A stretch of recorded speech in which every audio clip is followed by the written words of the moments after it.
Rumored cast is announced for the season 9 of Total Divas. And it will be Ronda Rousey and Sonya Deville joining with Lana, Paige, and Bella twins leaving the show. Wait, what?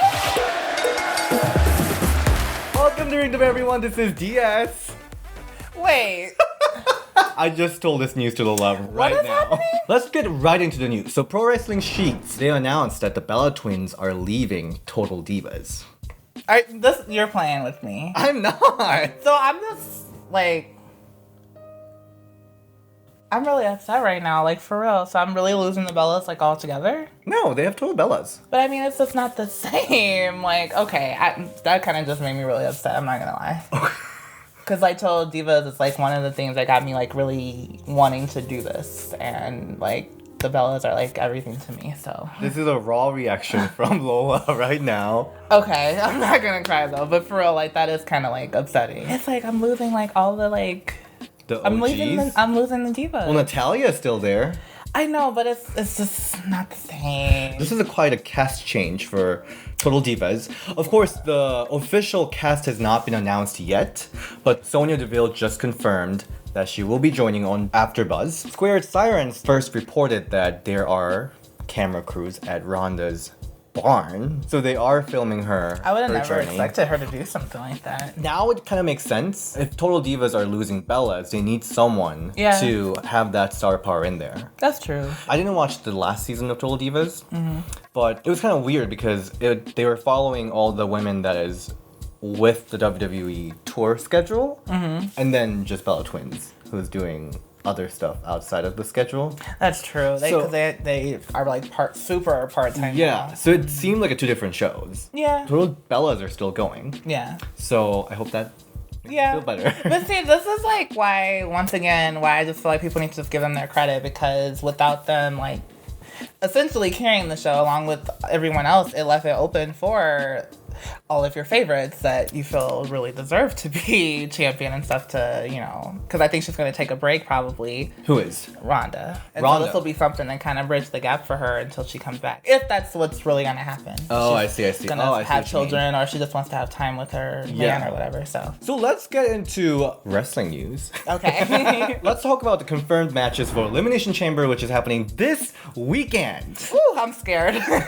I'm really scared, guys. We have the first ever WWE Women's Tag Team Championship match. Let's go over the names again. Fire and Desire. Yes. Naya and Tamina. Yes. Oh, they have a name now. What do they call themselves? Simone Slaughterhouse. No, they said they were going to call the Elimination Chamber match that from here on out. Because they're going to win and destroy everything. I thought that was their name. No. I'm sticking with SOS. So, I like SOS too. Yeah. But Simone Slaughterhouse sounds like a really good barbecue place. It does. It does. It does, actually. Super excited for what's going to happen. I think they evened the odds a little bit, tried to, this weekend. So, and then there is this highly anticipated match. We don't know who's going to win. Ronda Rousey versus Ruby Riott. Even though I hate the predictability, like I feel like Ruby deserves this win. Like, even though she's won everything, I feel like she deserves this win over Ronda. I mean, Charlotte's going to be on the ringside, so... I feel like she's going to do something, but Ronda's still going to win. Yeah. Like, she might hit her with the riot kick, and everyone's like, oh my god! And then she's going to kick out anyway. All right. I am terrified. I'm going to for real cry. Either way. Sink or swim. I'm going to cry either tears of joy, or that team that's so painfully obviously going to win, I'm going to lose it. So we're going to do a reaction video of the first ever Women's Tag Team Championship match, so get ready for that. It's not going to be live, but we're going to post it later. Maybe I won't wear makeup that day. You have to wear it so it just all comes down like a panda. You're going to see a whole new side of me. I'm just going to say, you're going to see a whole new side of me. The messy side of me if a certain team wins. Isn't that what we see every week? I'm just kidding. I am a boss believer, okay? And I'm a hugger. Speaking of boss believing, you believe that Boss will be in the Elimination Chamber because she is cleared. I'm surprised that WWE announced it. I had a conspiracy theory that this was all WWE's work to make it a little more unpredictable, but I guess. But they did it too late if that's what they were going to do. Yeah. But yeah, Sasha Banks is cleared to wrestle. I'm glad that she is cleared because she's the one who's going to do crazy spots along with Naomi. So what are you trying to say? I mean, You think she's the only one capable of creating spots? No, but she does crazy bumps. She's known for that. Sasha Banks is known for that. Naomi is known for crazy, like, flippy moves. But a lot of the women in this match haven't gotten a chance to show all of the crazy spots. In that sense, this match is great for them because if it weren't for this Women's Tag Team Championship match, they wouldn't have gotten the match. It's a big match. So it's going to be a great chance for all of them to show what they got. Yeah. Alright, so interesting news about Becky Lynch. According to the backstage rumor, they're building something between the man and the woman of WWE, Stephanie McMahon. I mean, that could be interesting. Wrestling Observer newsletter is reporting that the rumor around backstage is that they are thinking about having the Stephanie McMahon versus Becky Lynch storyline at SummerSlam. Again, I don't know about all of that. Why? I thought that would have been a good, like, Fastlane send-off. Oh, Stephanie's not gonna wrestle Fastlane. Honestly, it doesn't matter the pay-per-view. I mean, like, of course, we have the big pay-per-views, but if the story is there, if the juice is there, it's good. You could do it on a Raw. You could do it on a SmackDown, on NXT. Hell, you could do it at a live event. Yeah, but... I mean, you don't want to do that, but I'm just saying. That's an interesting point because that relates to the news that we're going to talk about right after. Dean Ambrose versus Nia Jax was actually announced for a house show last week, right? I was so pumped for that. There was a local advertisement in Jonesboro, Arkansas, that advertised a special attraction between Dean Ambrose and Nia Jax, the intergender match. The first ever in a long time. And it was blowing up the Twitter. Yeah. Of course, because, you know, it was, of course, teased at Royal Rumble, at Raw, and on Raw, all that. And after all, it was canceled. Probably because they're still trying to work out things with Dean, and he probably was like, if you guys bury me like that, you can just shove that contract up your ass. Or my theory actually is, it got so much traction, you can't throw that away at house show. Oh, that's true. Right? Oh, maybe in WrestleMania. Maybe WrestleMania or a big stage. Nia could be the queen of WrestleMania moments. It'll be interesting. I'll be down to see that. So let's talk about Candice LeRae. So Candice LeRae's Wild Ride could be coming to the Land of Opportunity. Talks that's going on is about bringing Candice LeRae to SmackDown live events. A lot of officials are looking to like broaden her horizons and see if she'd be like a good fit on main roster, like working those crowds. This is something that happened before. 2 weeks ago, Kairi Sane was working SmackDown live events. Oh yeah. Yeah, Nikki Cross has been working live events for a while now. Yeah. So I guess that's a way to like lubricate them for eventual. Oh, maybe that's why Lacey's been doing a lot of main events. I want to see what Candice LeRae can do. Yeah, so that where she can go, like especially when it came to like intergender. I mean, her fame is not even like she can go level. She was the talk of the town when it comes to indie wrestling for like years. Candice LeRae was the woman of indie wrestling for so long, and she's in NXT. Not doing anything, to be honest. She was just in that feud with Zelina. It's like a couples thing. Yeah. And then didn't she turn heel? And she's kind of heel. Yeah. I'm confused. I guess SmackDown would be good. So the new class of WWE Performance Center, it's announced. And 2 women are signed. And that is Rachel Erling and Karen Q. And Mae Young Classic. The Mae Young Classic alum. Of course, Rachel has been in both of the Mae Young Classics. Yeah. I thought she actually was in NXT. She just only came for like... Did she wrestle in NXT? Yeah, because she wrestled a few times. But sometimes they have people just come in. Even Mercedes Martinez wrestled in NXT a couple times during that time. Also, Karen Q had an impressive match in Mae Young Classic. The first round match, Xia Li. It was the whole Chinese American versus the mainland Chinese match, and it was really, really cool. It was like a different vibe of a match that from anything we've seen before.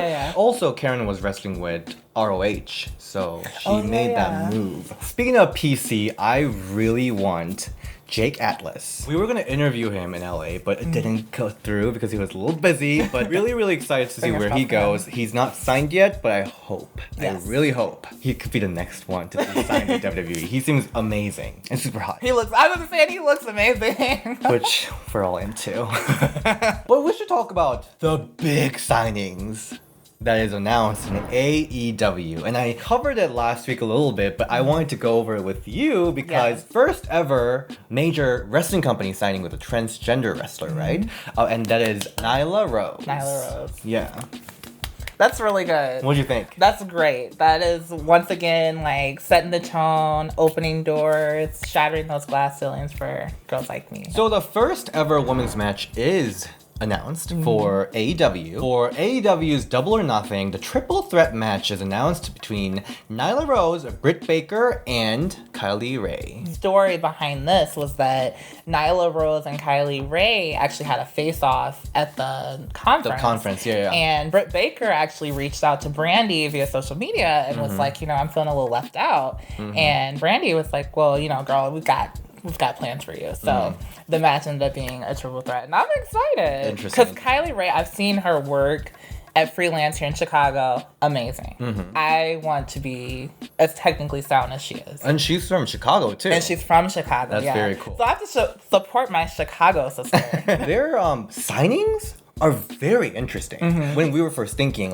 we thought they were gonna make some similar signings to TNA or Impact, where they sign a lot of WWE legends, WWE rejects. But you know what? This is smart because they're literally smart. making their own stars. They're making their own stars instead for sure. of kind of piggybacking. Yeah. I mean, with the men's division just a little bit. They have the legendary Aja Kong, the veteran. And at the same time, they have someone or lesser known to the industry, but they're gonna be a star. They're definitely on the rise. Yeah. And they have some interesting signee from Japan. Yuka Sakazaki, the Aladdin Jasmine type. Yes. It's so cute. And what we love, we have to say, the LGBTQ. Yeah, representation. Yes. Because Nyla Rose, the first ever transgender woman, Sonny Kiss. Yes. Oh my god, so excited for Sonny Kiss. It's amazing. And he looked really good.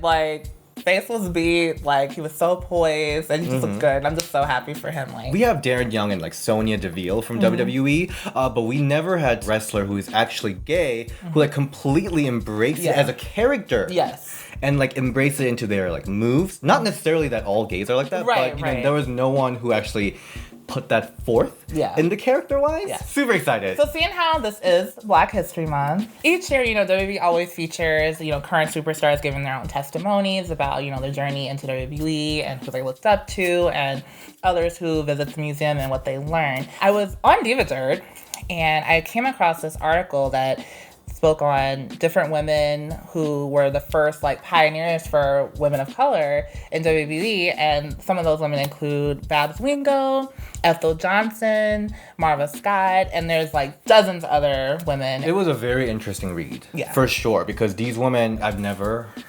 Yeah, we don't know about them. Yeah. WWE, I mean, they do tell a specific version of a history. Yes. Please do a read up. Yeah, it was very, very interesting and really eye opening. And I do want to shout out too, because somehow I don't know how I wrote it in my notes, but I probably just failed to send that part to him. But I definitely want to shout out Miss Jacqueline, WWE Hall of Famer, the first inaugural women's champion, African American women's champion, to regain the title after its long hiatus. So I definitely want to shout her out. Yep. It's nothing but love here. I gotta support my African American sisters. Absolutely, yeah. And then Know Your Herstory series is we're gonna update it. Yeah, and it's a learning process for all of us, and that's why I wanted to. I pitched this to DS because I'm I think this is great because there's stuff I don't know. There's certain things that he doesn't know. Yeah, there are things that you guys know. It was all it was a lot of interactions going on and learning process. Getting that conversation started. It was really fun. So we are gonna update the video and re-upload it regularly. Yes. And have this herstory train going. All right, thank you so much for watching this week's News and Rumor. You can find me at Nintendo Boy DS. And you can follow me at The Willow Star. Bye. Bye.